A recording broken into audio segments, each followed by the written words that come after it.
जिन किसानों के परिवारों की जान गई है, किसानों की जान गई है, उन परिवारों को 25 लाख रुपए से मदद करने का काम समाजवादी सरकार में होगा। और अपने छोटे किसान हैं, उन्हें डीएपी और खाद भी सरकार से फ्री दिलवाने का काम करेगी समाजवादी सरकार। हम अपने किसानों को एमएसपी दिलाने के लिए नियम बना करके उन किसानों की खरीद करने का काम करेंगे।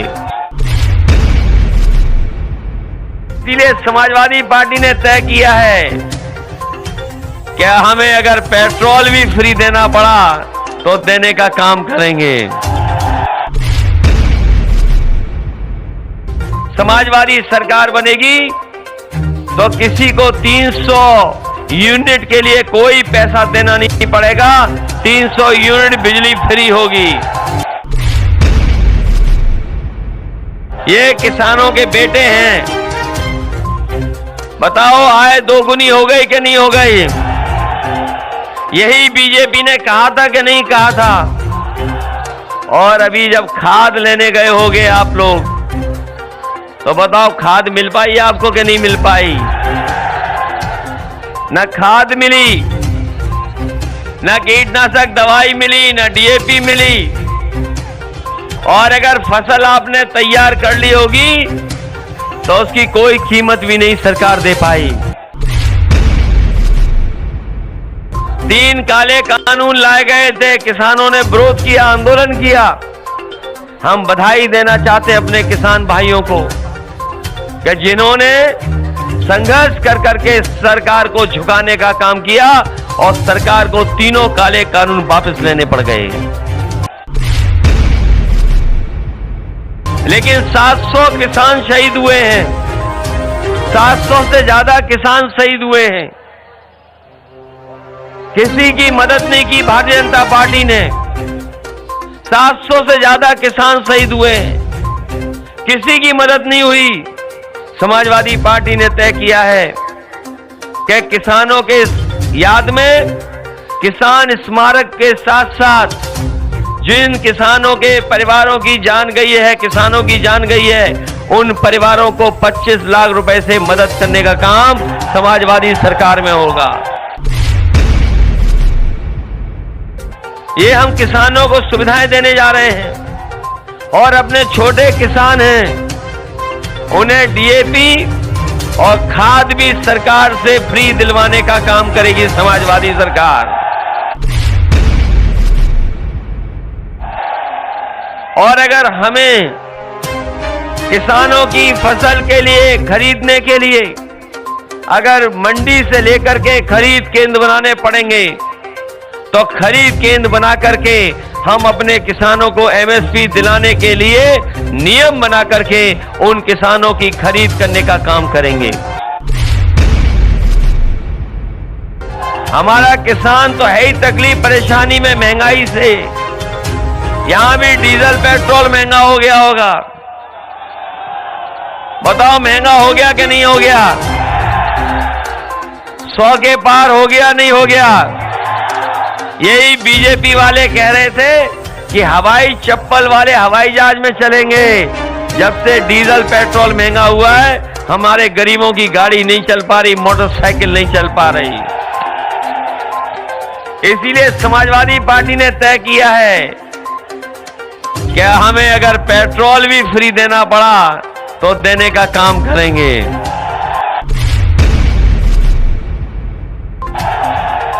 इधर जब बिजली का बिल आता होगा आपके घर में, तो बिजली का करंट लगता है कि नहीं लगता है? इसलिए समाजवादी पार्टी ने तय किया है कि आने वाले समय में समाजवादी सरकार बनेगी तो किसी को 300 यूनिट के लिए कोई पैसा देना नहीं पड़ेगा। 300 यूनिट बिजली फ्री होगी। ये बीजेपी वाले कह रहे थे कहां से फ्री कर लोगे? ये बीजेपी वाले पूछते हैं, पत्रकार साथी भी जानते होंगे कि बीजेपी वाले पूछते हैं कि 300 यूनिट फ्री बिजली कैसे कर दोगे? हमने कहा समाजवादियों ने बिजली के कारखाने भी बनाए हैं और कारखाने बना करके जो बने हुए बिजली के कारखाने बिजली भी दिलाएंगे और बजट से हिसाब किताब लगा लो, हमें कोई ज्यादा खर्च नहीं करना पड़ेगा। जो बिल देते हैं हमारे लोग उनका 300 यूनिट का पैसा लगा लो, साल का ज्यादा से ज्यादा 30,000 करोड़ बन रहा है। हम अपने गरीब और किसानों के लिए और आम लोगों के लिए अगर 30,000 करोड़ भी खर्च करना पड़ेगा तो बजट से खर्च कर करके अपने लोगों की मदद करने का काम करेंगे। और हमारे मुख्यमंत्री तो कमाल के हैं, अगर 5 साल में भी उन्होंने बिजली के कारखाने का नाम बताया हो तो बता दो। यही बगल में हरदुआगंज में लगा है बिजली का कारखाना। ये हमारा हरदुआगंज में बिजली का कारखाना लगा है। हरदुआगंज में मैं देखा पिछली बार कि जब मुख्यमंत्री गए मैंने सोचा कि शायद बिजली के कारखाने का नाम लेंगे, लेकिन पूरा भाषण उन्होंने दिया लेकिन बिजली के कारखाने का नाम नहीं लिया उन्होंने। एटा गए और एटा की सड़क पर देख लेना, अगर आप एटा से लखनऊ और कानपुर की तरफ जा रहे हो तो बाईं तरफ देख लेना कितना बड़ा कारखाना लग रहा है। वो 2000 मेगावाट का कारखाना है, वो सस्ती बिजली है। अगर ये चाहते तो लगवा देते।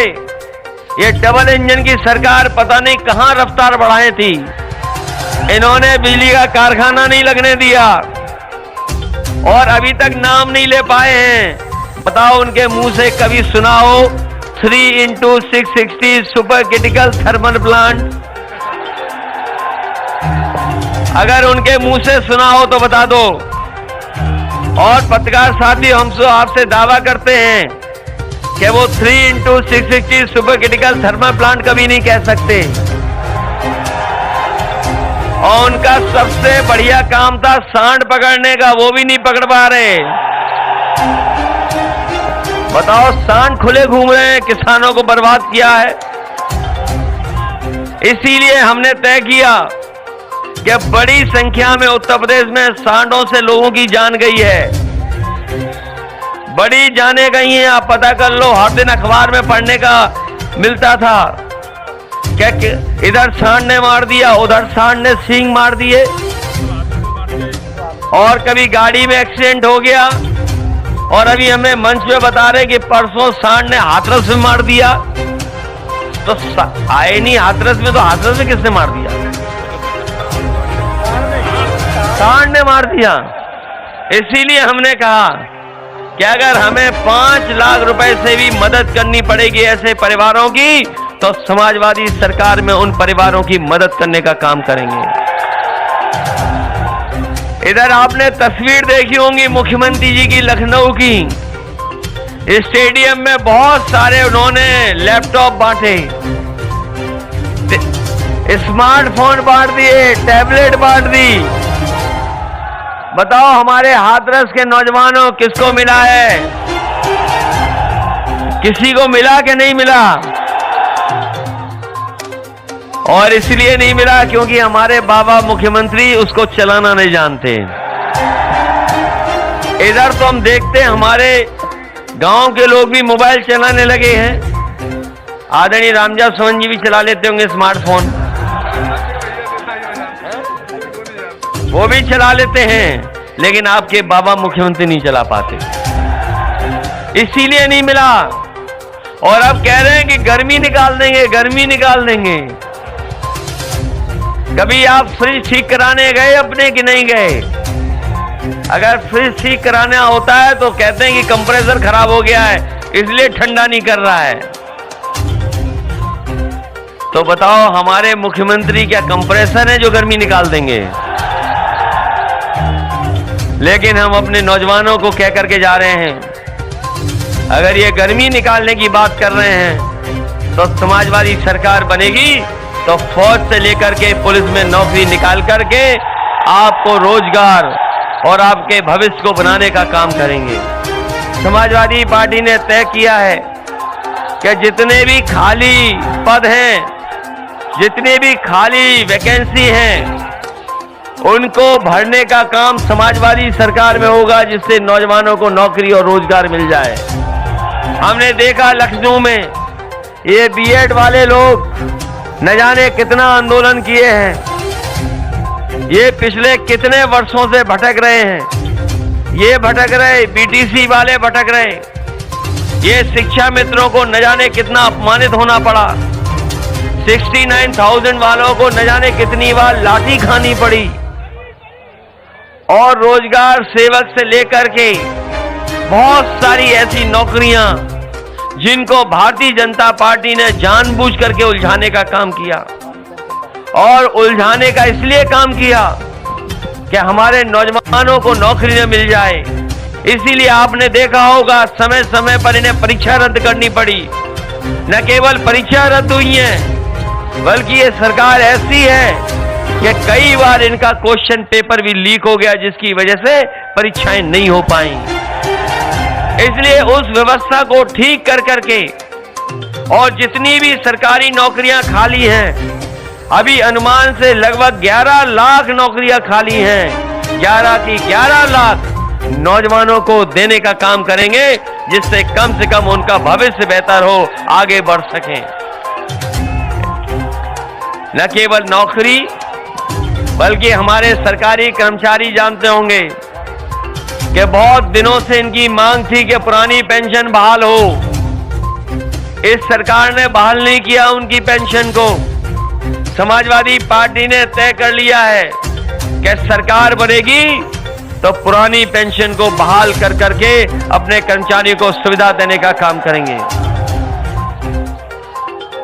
हाथरस और आसपास में जितने भी छोटे मोटे कारोबार हैं, चाहे दाल के प्लांट हों, चाहे गारमेंट्स के हों, और हींग तो ऐसी फेमस है कि अभी हमारे बंबई के मित्र ने बताया कि हींग वो हाथरस की और कासगंज ही ले रहे पिछले जाने कितने वर्षों से। अगर हींग के कारोबार के लिए हमें कोई विशेष मदद करनी पड़ेगी तो विदेश विशेष मदद कर करके, जिससे न केवल आपके आसपास कारोबार हो सके, अगर विदेश में भी संभावनाएं होंगी हींग की जाने की, तो वो सहूलियत और वो मदद करने का काम समाजवादी सरकार में होगा। आज अगर जनता को भरोसा है किसी पर, तो साइकिल चुनाव चिन्ह पर भरोसा है। बताओ भरोसा है कि नहीं है?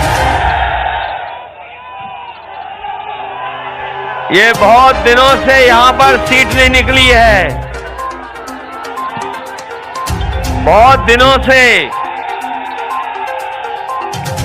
यहां पर सीट नहीं निकली है। ये सिकंदराबाद वाले बताओ और हाथरस वाले, क्या बात है जो हम क्या करें जो आप सीट निकल जाए? अरे इस मैदान में कितनी बार अपील करवाओगे मुझसे? नौजवान साथियों, हम आपसे कहना चाहते हैं, आपका भविष्य खराब कर रही है भारतीय जनता पार्टी। बताओ भविष्य खराब हो रहा है कि नहीं हो रहा है? इनकी हर बात झूठी निकली कि नहीं निकली? इनका हर वादा जुमला निकला कि नहीं निकला? ये तो कह रहे थे बुलेट ट्रेन लाएंगे। वो बुलेट ट्रेन कहां है? कहां है बुलेट ट्रेन? बुलेट ट्रेन का नहीं पता कहां है।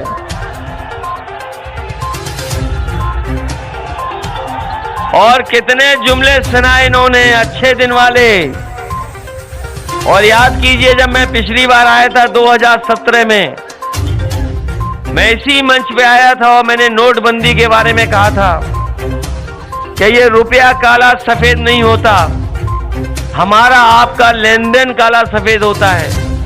और बीजेपी के लोग कह रहे थे कि रुपया काला सफेद होता है। बताओ नोटबंदी के बाद भ्रष्टाचार खत्म हो गया कि नहीं हो गया? भ्रष्टाचार डबल हो गया। समाजवादियों ने पुलिस को अच्छी गाड़ी दी थी, 100 नंबर गाड़ी भी दी, मोटरसाइकिल भी दी, वो इसलिए दी थी कि जिससे हमारे गरीब किसान और गांव में रहने वाले लोगों के साथ अगर कोई विवाद हो जाए, झगड़ा हो जाए, फोन करने पर पुलिस उनकी मदद के लिए पहुंच जाए। ये 100 नंबर का इंतजाम किया था। लेकिन 100 नंबर को जब से 112 किया है बाबा मुख्यमंत्री ने, तब से हमारी पुलिस कबाड़ा हो गई। पुलिस को न जाने क्या हो गया। और कोरोना के समय पर, बीमारी के समय पर अगर कोई मदद के लिए सामने आया तो एम्बुलेंस आई। ये वही एम्बुलेंस जो समाजवादियों की सरकार में बनी थी। एम्बुलेंस चलती रही। हम अपने एम्बुलेंस चलाने वाले जो ड्राइवर हैं उनकी भी समस्या का समाधान करेंगे, क्योंकि हमें याद है कि उत्तर प्रदेश में जिस समय महामारी आई, अगर किसी ने सबसे ज्यादा मदद की तो समाजवादी सरकार में जो शुरू हुई थी एम्बुलेंस, उसको चलाने का काम समाजवादियों ने किया। इधर वो कानून व्यवस्था को लेकर के बहुत कुछ कह रहे हैं। इसलिए समाजवादी पार्टी का मानना है जहां 100 नंबर को बढ़ाना पड़ेगा, अगर हमें गाड़ी बढ़ानी पड़ेगी तो गाड़ी भी बढ़ाएंगे। अगर पुलिस फोर्स का मनोबल बढ़ाने के लिए हम लोगों को कोई बड़े फैसले लेने पड़ेंगे तो बड़े फैसले लेकर के हम आपको भरोसा दिलाते हैं कि कोई अपराधी होगा, कोई गुंडा होगा, कोई माफिया बदमाश होगा, वो बच करके नहीं निकल पाएगा। उसके खिलाफ कड़ी से कड़ी कार्रवाई होगी। लेकिन सोचिए भारतीय जनता पार्टी की सरकार में क्या हो रहा है, क्या क्या हुआ है भारतीय जनता पार्टी की सरकार में। हाथरस से बेहतर कौन जानेगा। हाथरस की वो बहन वाली घटना कितनी बड़ी घटना थी, सोचिए। अगर आसपास अस्पताल होता, इलाज समय पर मिल जाता तो शायद वो बहन जिंदा होती, वो हम लोगों को छोड़ करके नहीं जाती। लेकिन जब जान चली गई, बताओ, उसके परिवार के लोग चाहते थे कि दाह संस्कार वो खुद करें, लेकिन बताओ भारतीय जनता पार्टी की सरकार में जबरदस्ती उस परिवार को अपमानित करने का काम हुआ था कि नहीं हुआ था। जबरदस्ती दाह संस्कार हुआ क्या नहीं हुआ। मुझे याद है रात में उस बहन के भाई से मेरी 1:30 बजे के लगभग बात हुई। उस भाई ने यह कहा कि हमारी आखिरी इच्छा यही है कि हम अपनी बहन के दाह संस्कार खुद कर लें, सवेरे कर लें। मैंने उसी समय जिलाधिकारी को मैसेज किया, फोन मिलाया, नहीं फोन उठाया। फोन नहीं उठाया उसने। रात में 2 बजे के लगभग मैंने उसे मैसेज किया, कहा कि ये आखिरी इच्छा है परिवार की, कम से कम आखिरी इच्छा पूरी कर दो। लेकिन ये भारतीय जनता पार्टी की सरकार ने उस परिवार की आखिरी इच्छा भी पूरी नहीं की। ये बताओ, ऐसी कानून व्यवस्था है। और एक आईपीएस फरार है उत्तर प्रदेश में। ये जानते हो कि नहीं जानते हो आप? एक आईपीएस फरार है, अभी तक नहीं पकड़ा गया है। और इसी उत्तर प्रदेश में बताओ, पुलिस कप्तान पिच बना रहे माफिया के लिए, और माफिया खुलेआम क्रिकेट खेल रहा है। ये है उत्तर प्रदेश। और ये बाबा जी जब सुबह निकलते हैं तो सोचिए क्या क्या कहते हुए निकलते हैं। आज अगर आंकड़े देखोगे देश के, अगर आंकड़े देखो देश के, जो एनसीआरबी के आंकड़े हैं, आप गूगल करके देख लो, सबके हाथ में है मोबाइल। आज सबसे ज्यादा असुरक्षित कहीं पर बहन बेटियां हैं तो वो उत्तर प्रदेश में हैं। अगर महिला आयोग में सबसे ज्यादा शिकायतें किसी प्रदेश से गई हैं तो वो उत्तर प्रदेश से गई हैं। सबसे ज्यादा कस्टोडियल डेथ अगर पुलिस की पिटाई से कहीं भी जान गई है तो उत्तर प्रदेश। और वो दिन कैसे भूल जाओगे कि एक कारोबारी गोरखपुर में कारोबार करने आया था, पुलिस के लोगों ने पीट पीट करके उसकी जान ले ली थी। ये है उत्तर प्रदेश जो भारतीय जनता पार्टी की सरकार में बना है। और न केवल ये, बल्कि लोकतंत्र की धज्जियां कैसे उड़ी हैं। ये जनता का चुनाव है, भारतीय जनता पार्टी नहीं बच पाएगी। ये जब चुनाव हुए थे पंचायत के, जनता ने उसी समय खिलाफ मतदान कर दिया था, लेकिन उन्होंने जबरदस्ती वोट लूटने का काम हुआ था क्या? नहीं हुआ था। जिला पंचायत रही हो, ब्लॉक प्रमुख ही रही हो, बताओ प्रशासन और पुलिस की ताकत पर वोट छीना कि नहीं छीना? और न केवल यहां छीना गया, उत्तर प्रदेश में सब वोट छीन लिया। और एक जगह लखीमपुर का आपको याद होगा, जहां पर बहन अपना फॉर्म भरने जा रही थी, उसके कपड़ों को छीनने का काम अगर किसी ने किया था तो यही भारतीय जनता पार्टी की सरकार में छीने गए थे। और ये जो लोग कानून व्यवस्था की बात कर रहे हैं, बताओ मंत्री पुत्र ने किसानों को कुचला कि नहीं कुचला? कहीं दुनिया में ऐसा नहीं हुआ होगा जहां पर किसानों को जीत से कुचल दिया गया हो। यही भारतीय जनता पार्टी की सरकार में किसानों को कुचला गया। और फेक इनकाउंटर भी कहीं इतने नहीं हुए होंगे जितने भारतीय जनता पार्टी की सरकार में हुए। इसलिए जहां भारतीय जनता पार्टी के लोग झांसा दे रहे हैं, झगड़ा लगाने की बात कर रहे हैं, झूठ बोल रहे हैं, वहीं समाजवादी लोग उत्तर प्रदेश को खुशहाली और तरक्की के रास्ते पे ले जाना चाहते हैं। इसलिए हम आपसे विशेष निवेदन करने आए हैं। हमारे समाजवादी पार्टी के दोनों प्रत्याशी यहां खड़े हैं। ये नौजवान प्रत्याशी हैं, पढ़े लिखे हैं, ये तो पढ़े लिखे हैं।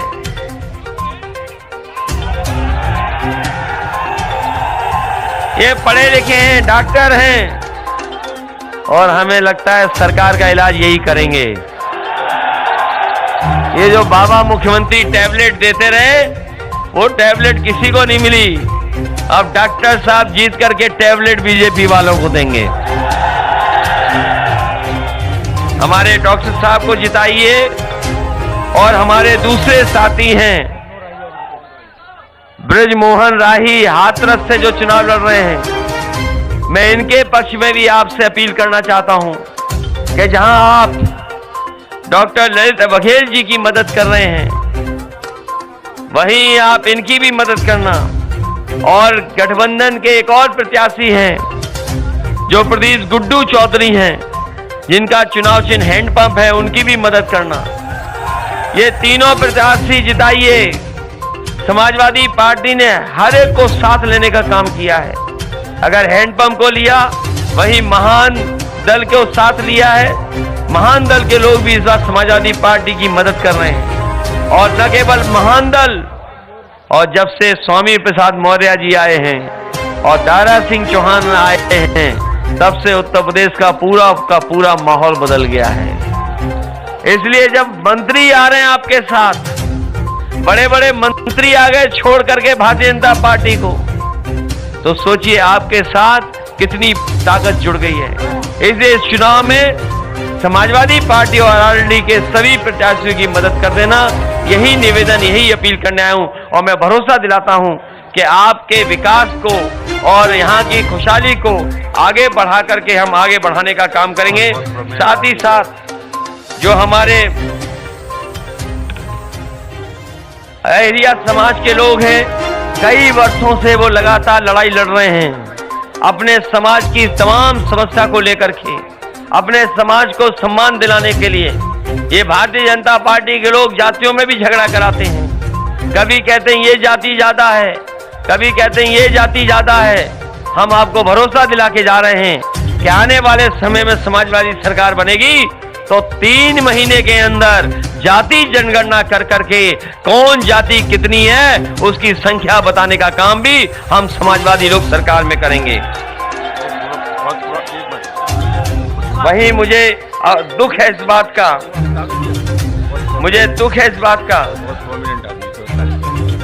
कि प्रेम प्रकाश यादव जो जिनका निधन हो गया, हमें बहुत अफसोस है, हम उनको श्रद्धांजलि देते हैं।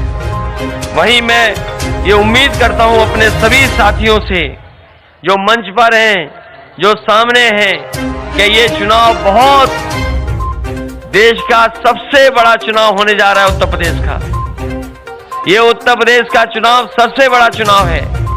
न केवल उत्तर प्रदेश की राजनीति बदलेगी यहां से, बल्कि उत्तर प्रदेश का परिणाम देश की राजनीति को बदलने का काम करेगा।